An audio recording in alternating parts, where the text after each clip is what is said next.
Hi, ಇವತ್ತು ನಾನು ನಿಮಗೆ ವೆಜಿಟೇಬಲ್ ಪನ್ನೀರ್ ಬ್ರೆಡ್ ರೋಲ್ ಮಾಡಿ ತೋರಿಸ್ತಾ ಇದ್ದೀನಿ. ಮೊದಲೇದಾಗಿ ಇಲ್ಲಿ ನಾನು ತರಕಾರಿನ ಕಟ್ ಮಾಡಿ ಇಟ್ಟಿದ್ದೀನಿ.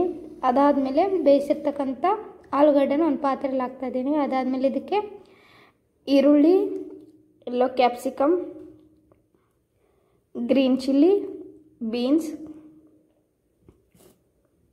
Tomato, green capsicum, red capsicum, carrot, paneer ಇದೆಲ್ಲನ ನಾವೇನು ಕಟ್ ಮಾಡಿಟ್ಟಿರ್ತಕ್ಕಂಥ ತರಕಾರಿ ಇರುತ್ತಲ್ಲ ಅದನ್ನೆಲ್ಲ ಇಲ್ಲಿ ಮಿಕ್ಸ್ ಮಾಡ್ಕೋಬೇಕು ಒಂದು ಸಲ. ಅದಾದಮೇಲೆ ಇದಕ್ಕೆ ಸ್ವಲ್ಪ ಟೇಸ್ಟಿಗೆ ಪೆಪ್ಪರ್ನ ಹಾಕಬೇಕು. ಅದಾದಮೇಲೆ ಸ್ವಲ್ಪ ಗರಂ ಮಸಾಲ,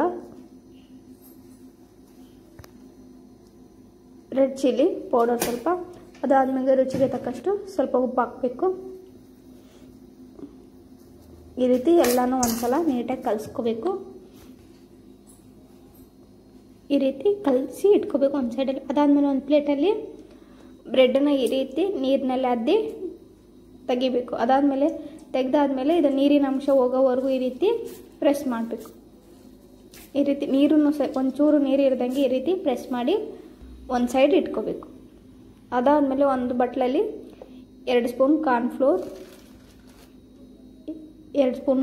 ಇಟ್ಕೊಂಡು ಅದಾದಮೇಲೆ ಇದಕ್ಕೊಂದು ಸ್ವಲ್ಪ ನೀರನ್ನ ಸಹಿತ ಆ್ಯಡ್ ಮಾಡಬೇಕು. ಈ ರೀತಿ ನೀಟಾಗಿ ಆ್ಯಡ್ ಮಾಡಬೇಕು. ಈ ರೀತಿ ಕಲಸಿಟ್ಕೊಂಡು ಒಂದು ಸೈಡಲ್ಲಿ ಇಡಬೇಕು.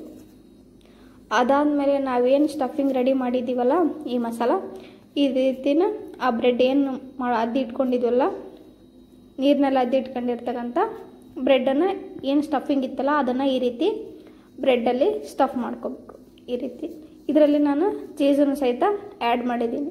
ಇದು ನೀಟಾಗಿ ಒಂದು ಸಲ ಫುಲ್ಲು ಕವರ್ ಆಗೋವರೆಗೂ ನೀಟಾಗಿ ಈ ಥರ ಪ್ರೆಸ್ ಮಾಡಬೇಕು.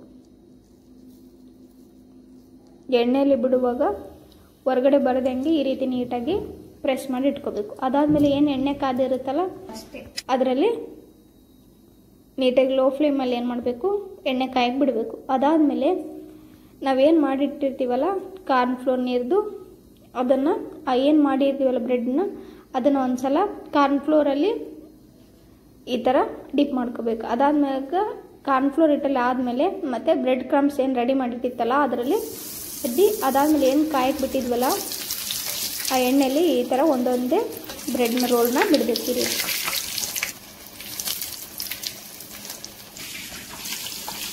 ಈ ರೀತಿ ಒಂದೊಂದಾಗಿ ಮಾಡಿಕೊಂಡು ಈ ರೀತಿ ಎಣ್ಣೆಯಲ್ಲಿ ಕರಿಬೇಕು. ಬ್ರೌನ್ ಕಲರ್ ಬರೋವರೆಗೂ ಈ ರೀತಿ ನೀಟಾಗಿ ಕರ್ಕೋಬೇಕು. ಇದು ಈಗ ರೆಡಿಯಾಗಿದೆ. ಒಂದು ಪ್ಲೇಟಲ್ಲಿ ಹಾಕಿದ್ದೀನಿ. ಈಗ ಇದು ತಿನ್ನಲು ready. Thank you for the watching. ಈ ವಿಡಿಯೋ ನಿಮಗೆ ಇಷ್ಟ ಆಗಿದ್ದರೆ ಲೈಕ್ ಮಾಡಿ.